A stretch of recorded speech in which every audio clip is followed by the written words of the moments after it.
Hi, welcome to Crops TV. My name is Shelby Grass, Iowa State Forage Extension Specialist, and today I'm going to be talking to you about optimizing forage availability with cover crop grazing.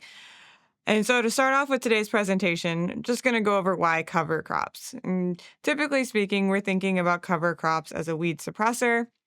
It has an allelopathic effect, competition to help suppress weeds over winter or when we're not growing our cash crop. It helps reduce soil erosion. We can fixate nitrogen. Depending on what legume you're using, you could have 100 pounds of nitrogen credit per acre. We can be scavenging nutrients to make sure that they're not running off our field. But today, we're really going to be focusing on forage production and quality and how we can increase its availability over time, and particularly thinking about in grazing. And so when I'm thinking about cover crops, typically we're looking for not just one of these aspects, we're looking for a couple of them. And so how can we graze our cover crops, use them for forage without hindering, say, weed suppression or nitrogen fixation as well? And so when it comes to grazing cover crops, the USDA Economic Research Services did this survey for anybody that's using cover crops as cow-calf producers, dairy producers, or potentially even no livestock producers. What they're seeing is that if they're using cover crops, they're being used as a forage fairly consistently. Our cow-calf producers are using forages as harvested or grazed up to 90% of the time. Our dairy producers are using it considerably as a harvested forage, but they're using it at about 72%. And even our livestock producers are using it at about 46% of the time for as a forage. This is because typically this is adding an economic benefit to using the cover crop. And so there's additional benefits with this as you're getting additional forage for your animals. In a couple studies that were done, we were seeing anything from 2 to 2.85 average daily gains grazing that cover crop. And so you're having consistent average daily gains with your animals when grazing. It extends the grazing season. So you're not as reliant on stored feed, so reducing cost. And then additionally, it distributes your manure without having to drive out the equipment on the field. Although there are concerns when it comes to grazing cover crops. A lot of times people are concerned about their soil properties. Are we running into compaction? Are we running into soil water infiltration problems with that compaction? Infrastructure. Do we have enough biomass production? If we don't have very much production in the field, then we could be running into problems that it's not worth taking our animals out there. And additionally, we have toxicity concerns. Typically speaking, we have toxicity concerns with a lot of our different forages, but it just is important to know what concerns we have so that we are prepared for them. And so when it comes to grazing cover crops, it's typically a balance. What cover crop benefits we're looking for and our cash crop production with grazing that cover crop. We don't want to graze too heavily or too hard to make sure that we're still seeing the benefits from cash crop production or hurting those or hurting our other benefits that cover crops can bring. So it's a little bit of a balancing act. And so we really a systematic review was conducted and to really understand how does grazing cover crops impact our soil and crop production. And this systematic review was completed. It really wanted to look at multiple different aspects. And one of the first aspects was they wanted to see how compaction was impacted. And so the two aspects they were looking at was bulk density and penetration resistance. And so when they were looking at all these different studies that was done across the United States, they saw that in 55% of the studies, they did see an increase in compaction. But very few of these were higher than 2 megapascals. And what that means is if we have to get over 2 megapascals before we start to see our roots being inhibited growth. So basically, when we get over that, we start to see roots getting stopped by that compaction layer. Where if we're below that 2 megapascals, roots are able to grow freely into the soil profile still.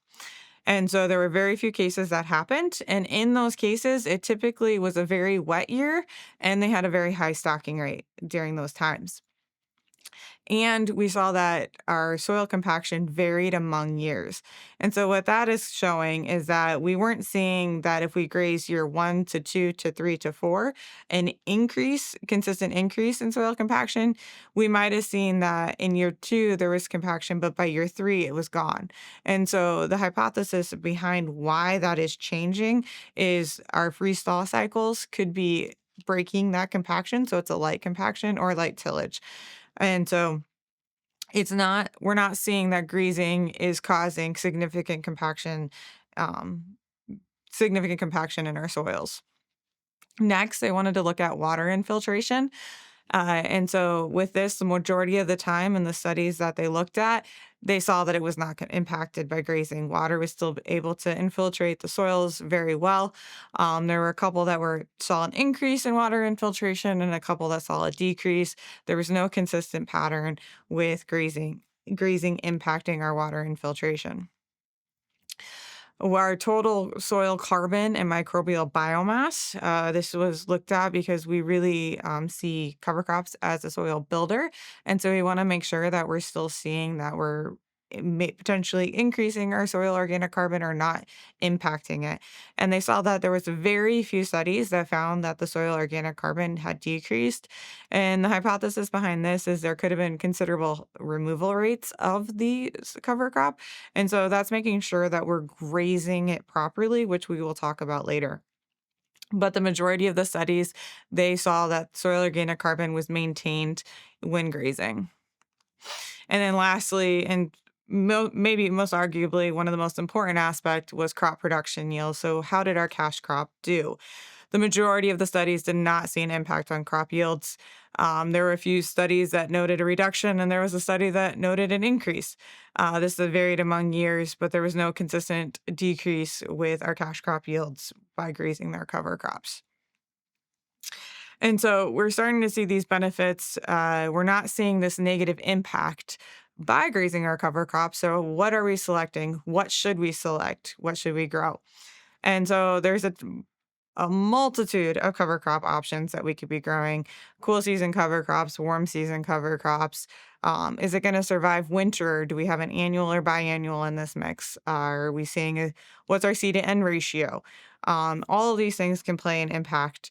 But one of the biggest questions I always get, especially when it comes to cover crop grazing, is should I plant a pure stand or should I plant a mixture? There are benefits and negatives to both, really. Pure sand, it's ease of management. You're terminating it. You can terminate the field the same way. You can harvest very easily, consistently across the field. Planting, you're planting one type of seed, easy to be able to distribute. Easier to select for your field. You can say, I'm rotating from corn to soybeans. And so you're thinking, okay, cereal rye might be a good option. It's easier to select a single crop following single crop that'll fit into that rotation. Then typically you do see a more uniform cash crop when you're planting a pure stand versus a mixture. Mixtures, you got a little bit more flexibility. Most likely something will grow. If you have an off year where it gets really dry, most likely there's something in that mixture that's still going to be able to take. Where if you plant a pure stand and you have a dry year and that crop, specifically cover crop, is not really suited for a drought, you may not get anything to grow. Greater biodiversity, you're increasing the number of species that are in that field. So could you be bringing in other pollinators and other beneficial insects or microbials populations? But you do need more specialized equipment typically when you're planting a cover crop mix. You have different seed sizes in there, seed structures, and so sometimes you're going to need different boxes to be able to plant that cover crop mix. And lastly, can you cover more goals with it? If you plant a mixture of 15 different things, can you cover 15 different goals? And so this is another review that was done, and they really wanted to look at that. How do mixtures compare to monocultures? And so this was looking at over 119 different studies across the US. Again, it was another systematic review. And what they saw is that 88% of the time, the mix and the monoculture actually perform very similarly. And they perform similarly into the 7 categories that are listed on the right. And so we have weed suppression, nitrogen retention, soil water, soil biology, which soil biology was a combination of soil organic carbon and microbial mass, biomass stability, crop yield, and cover crop biomass. And so typically we're seeing that most of these are actually very similar depending whether you're doing a mix or a monoculture. 10% of the time, the monoculture did better than the mixture did, and then 2% of the time, the mix did better than the monoculture. And something to note in this study is they wanted to ensure that their mixture was getting compared to the best monoculture. It wasn't getting compared to a cover crop that doesn't do well on its own. And so let's look at this a little bit deeper and seeing how each individual component's doing. And so this is a little bit messy. Sorry about that. But basically, the major trends that we're looking at is so the dotted line's kind of the average in each of these graphs. And if it's a black dot, that means it's significant. And so what you're looking for is so if it's above the dotted line, that means the cover crop mixture did better in performance than the monoculture. If it's below the dotted line on the graph, that means the monoculture did better than the mixture. And so this breaks them into each of the components I was just talking about. So the top left, we're looking at biomass. And so it seems that typically in biomass, the monoculture was performing better. The one just to the right is weed suppression, where you can see that one of the mixtures in one of the studies that looked at this, the mixture did better. And so we can go through and start to see what the patterns are. So we're not seeing a lot of difference across these. As I noted, 88% of the time, the mixture did similarly to the monoculture, and those are the shaded dots. There is no significant difference between the two. And so you can start to get a better idea of the patterns that we're seeing. And so I wanted to take this a little further because forage quality was not part of this. And so this is a study that was done in Montana, I believe.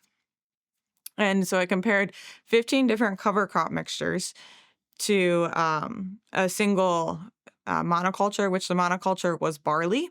That was their control. And they planted it at 3 different time points. They called it cool season, mid-season, and warm season. So that means they were planted in April, May, June, and then the barley control was also planted in April. And everything was terminated in July. And so starting to look at the chart on the left, basically I have cool season and barley circled because it's a little unfair to compare something that was planted in May to something that was planted in April because you have more time to grow. So we're just comparing the ones that were planted at the same time. So the cool season and the barley were both planted in April. So looking at that biomass production, since they had the same amount of time to grow, we're actually seeing that the barley was outperforming the cool season in this situation for biomass production. Taking it a step further and actually starting to look at that forage quality piece, we're looking at crude protein for this specifically. Again, just looking at the cool season compared to the barley because they were planted at the same time. And the trend is typically the older the plants get, they have a decline in quality over time. But what we're seeing here, cool season to barley, they're actually very similar in crude protein content. So in this case, the barley was performing just as well for forage quality and yield in comparison to our cover crop mixture. And so then another study took this one step further, and there were a lot simpler of mixes in this study. It was just a monoculture to two-way mix to a three-way mix. And so they wanted to look at this from forage quality to animal performance, the cash crop yield, and their overall net return. And so we'll just take it from the top to down. And so starting off, they compared three cover crop treatments. One was oats alone. The next was oats and crimson clover. And the last was oats, crimson clover, and radish. And so when they started it off, they looked at crude protein. And when they looked at crude protein, they saw that the oats, crimson clover, and radish, and the oats and crimson clover had the highest crude protein at 17 and 17.2%, while the oats did have lower crude protein in comparison to those mixtures at about 15.6%. Then they went to total digestible nutrients, seeing how that fiber content's starting to play a role. And they saw that the oats actually had the highest total digestible nutrients at 58.5%, and followed by the oats and crimson clover at 57.2%, and the oats, crimson clover, and radish at 56.5%. And so depending on what nutrient you're looking at, nutritive value you're looking at, it can range on which is doing better. And so they were like, okay, let's think about this. Let's actually look at how animals are performing on this. And so they're looking at average daily gains. And the three-way mix performed worse compared to the two-way mix and the oats alone. Granted, these are great average daily gains, so either way, they were doing really well, but the three-way mix had a average daily gain of about 3 pounds per acre, where the oats and crimson clover and the oats alone had about a 3.5 pounds per head per day average daily gains. So very respectable gains. The two-way mix and the monoculture did perform better in comparison to the three-way mix in this. And then lastly, they wanted to look at the total net revenue that they were able to make depending on what mixture they used or cover crop they used. And they found that the oats and crimson clover you had a better net return in comparison to the three-way mix. And so overall, they're starting to see that depending on what you're looking at, the mixture and the monoculture could have done similarly. Some situations, the three-way mix and the bi-mixture did better than the monoculture. And so you can start to see how that's breaking down and what your goals are. And so when you're selecting a mixture, one thing to note is you need enough of that biomass to start to see the benefits from it. So if you want to cover multiple goals, you need to be able to grow enough of that cover crop that you want that goal from to get that goal. And so I always back this back to pasture management. It's well known that in pastures, if you want enough nitrogen to be created, that you don't need to apply nitrogen, you need 30% on dry matter of legumes in your pasture to support your grass growth. And so if we have a pasture that only has a couple of clovers here and there, we're not going to get enough nitrogen production to support our grass growth. It's going to have a similar pattern when we're starting to think about those cover crop mixtures. Keeping it simple. I think if you have a 15-way mixture and about 5 of those components that it's in that mixture, and you're only seeing a few of them that are a couple inches tall, you're probably not getting the benefits of that component. So keep your mixtures simple, keep it targeted. Say if you want weed control, select 1 or 2 species that'll grow quickly and cover the ground. Nitrogen fixation, add a legume at a high enough rate that you're going to be able to get the benefits of the legume. Typically, it is at a lower seeding rate compared to our grasses just because legumes are small seeded. Select a complementary species. Select something that's going to grow well together and at the same time. Typically, we're looking at things that we want to harvest at the same time, or we want to utilize at the same time, or terminate. And so making sure they're complementary in their growth from and when they're going to be growing. And so when you finish thinking about, okay, do I want a mixture? Do I want a monoculture? How am I going to implement it? And so how are we going to put this into our rotations? What is your rotation? When do you need extra forage if your forage is your main goal? When does the cover crop produce well? And so being able to match it with your rotation is important. And so when we're thinking about when we need extra forage growth, I like to compare it to our perennial pastures. And so typically with our perennial pastures, they're mainly composed of warm season grasses. And so that's in the green line. And they produce really well in the spring and in the fall. So if we're trying to fill our gaps, we're really thinking about filling our gaps earlier spring, later fall, and then in the summer. And so that yellowish colored line is where warm season grasses can fill in. And so we're starting to see how we're going to be filling these gaps. Where do we need that extra forage production? We can also start to think about it, how it runs into our calving seasons. Typically, for spring calving or fall calving, we're thinking about kind of right on that edge of when our perennial pastures start to run out. So, can we be calving in a forage, in a grass pasture, or in a cover crop somewhere where they can stay dry and not be in the mud? And so, when we're thinking about filling those gaps, making sure we're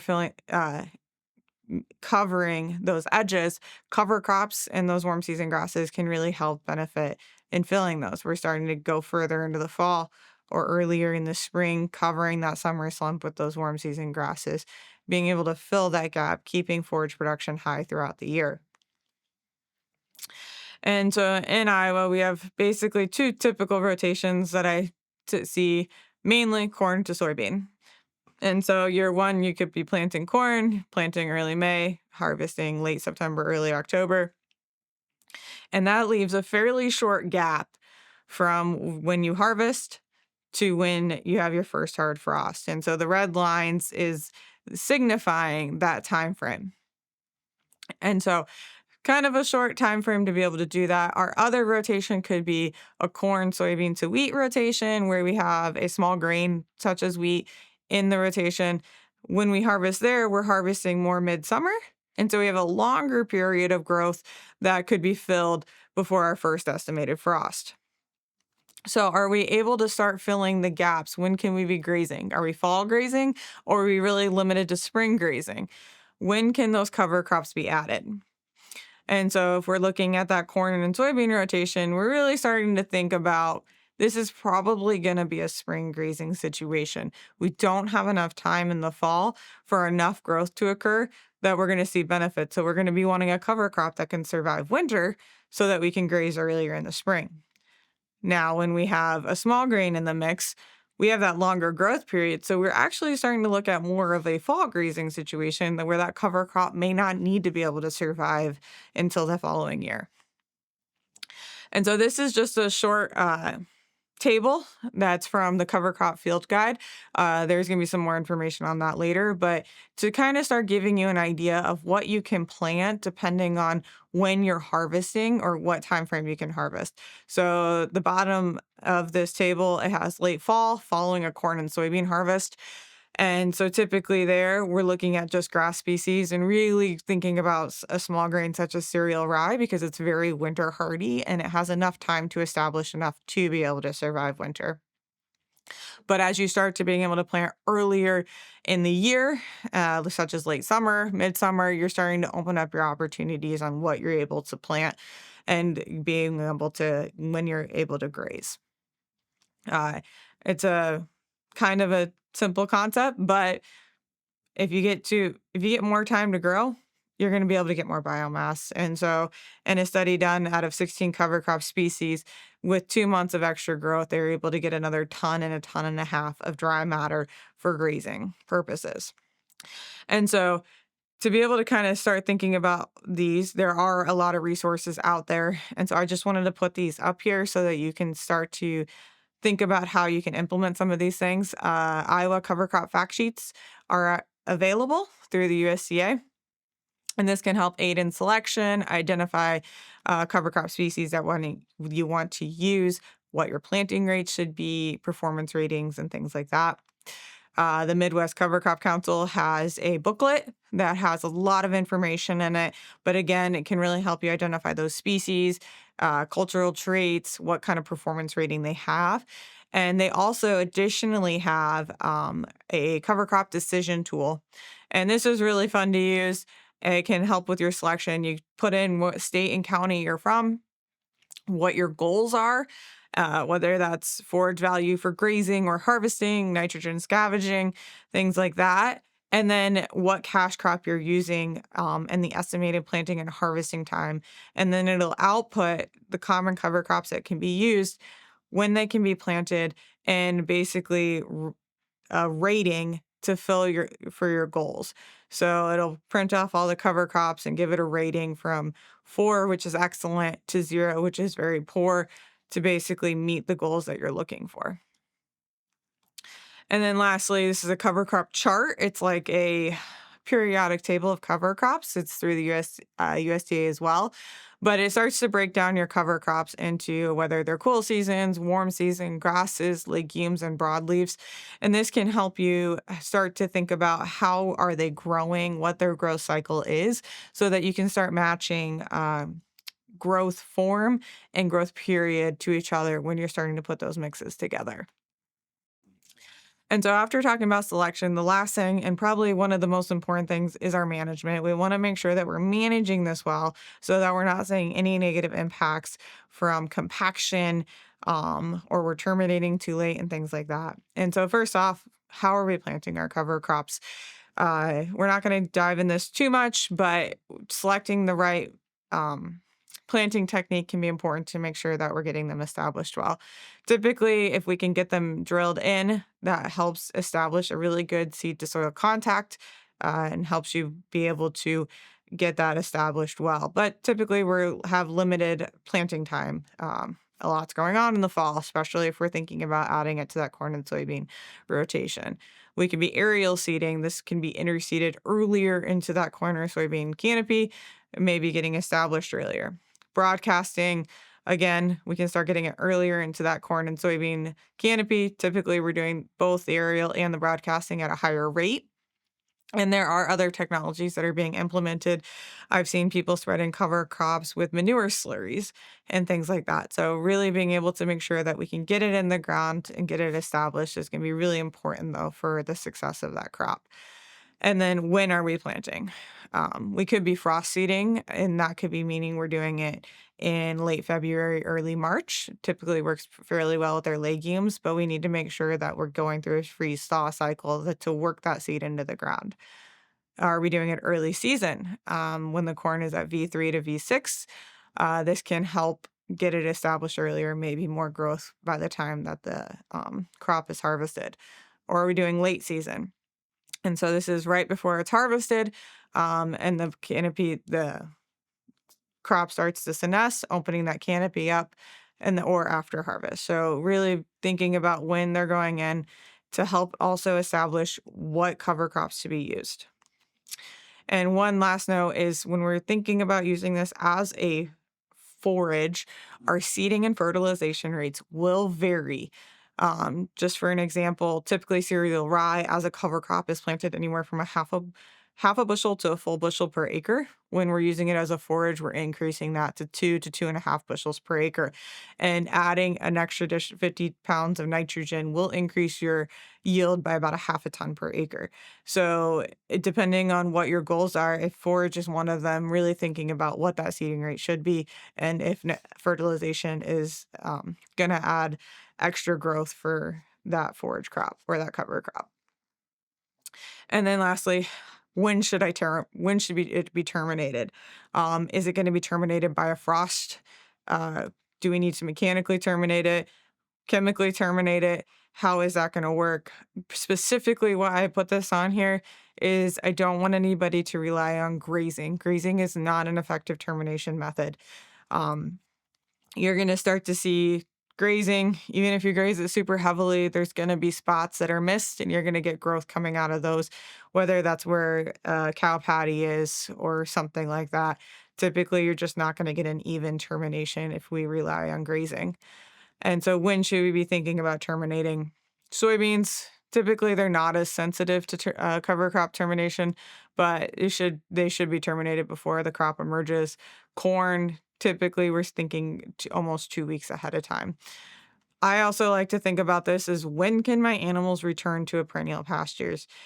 Say if we're grazing cereal rye in the spring, we probably could keep those animals on cereal rye for a while because it really has some quick growth in the springtime, but so do our perennial pastures. When can we get our animals back to our perennial pastures and when are they ready? Because once those perennial pastures start to take off, the springtime they grow at a very fast rate. And so it's almost hard to keep up with their growth. And so, how long do I need them to be on that cover crop? And comparatively to when do I want to get that cash crop in the ground? And finally, grazing considerations. Some things I would want people to think about is is this cover crop only going to be grazed once? Some cover crops are not uh, rely are not going to grow back, and so are we just grazing it once and done, or maybe we're grazing it in the fall and the plants are going to be winter killed. Again, grazing's not a consistent method for termination, so just ensure that unless it's depending on the cover crop, some cover crops won't grow back. Or are we looking at multiple grazes? So a lot of our cereal grains, such as cereal rye in the spring, will continue to grow back, and so we can rotationally graze those. Our warm seasons, such as sorghum Sudan grass in the summer, we can get multiple grazings out of those as well. So thinking about how often I'm going to graze it, when I'm going to graze it, it's going to be important. Watering, water location.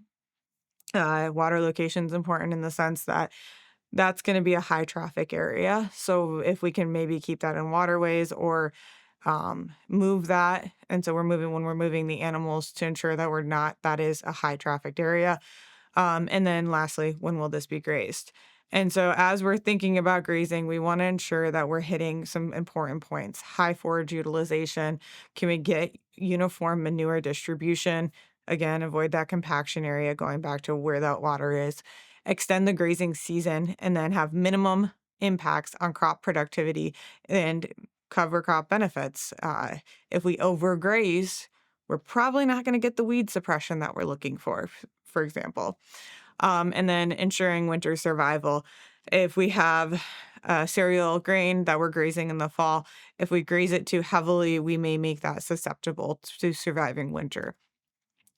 And so, with that, we should be implementing some rotational stocking strategies, such as mob grazing, grazing in, grazing quickly, and getting them off quickly, or strip grazing, giving them a small area to graze at a time and then moving that fence forward to give them the new growth. Um, Depending on what you're grazing, could be depending on what you're using. Strip grazing, we don't care about a back fence because that cover crop's not going to regrow. Where mob grazing, we want that back fence and making sure those animals can't backtrack to areas we've already grazed until we're ready to bring them over, or just traditional rotational stocking. And finally, just want to bring this up just so that people are aware that just because it is a great forage, there can be some toxicity concerns. Many of our legumes were thinking about bloat concerns, and so maybe that's why we don't want a pure stand of a legume out there. Our brassicas can have PEM and nitrates, and then our sorghum species, we're looking at prussic acid. And then our warm season grasses, additionally with our brassicas and our some of our winter grains, we can have nitrate concerns. And so when we're thinking about prussic acid, what happens with prussic acid is symptoms kind of lead into labored breathing, staggering, convulsions, and death. And so what we want to avoid to ensure that we're not running into any of these toxicity problems is young plants. So plants under 18 inches tall, it can accumulate in the younger leaf tissue. And so really those small plants can be very dangerous. Frosted plants. So if we're putting in sorghum species following that small grain and we're going into the fall and we have a frost, we want to make sure that we're removing those animals following a frost for at least a week. And then over fertilization. PEM is in our brassica species. This can lead to blindness, aimless wandering, twitching, death eventually. So to avoid this, basically have a slow introduction to your animals to these to brassicas. Um, have it less than 70% of the animal's diet. There is a thiamine treatment, so being aware, watching your animals to make sure if you're seeing any of these symptoms, calling your veterinarian. And then lastly, nitrates. Again, nitrates can be in a couple of our different cover crop species, from warm season annuals to our cereal grains and our brassicas. It has very similar symptoms to prussic acid poisoning. It's labored breathing, staggering, and convulsions, and then death. So to avoid this, let's avoid grazing stressed plants. Hail and droughty plants can basically cause an accumulation of nitrates in the plant, over fertilization with nitrogen, and then extended periods of cool, cloudy weather can also lead to an increase in nitrates. If nitrates is a concern, you can always send it in for sampling to test how high your nitrate content is in those plants. And so overall, just some last thoughts as you're starting with cover crops, really thinking about what are your objectives? What are the goals that I'm trying to reach?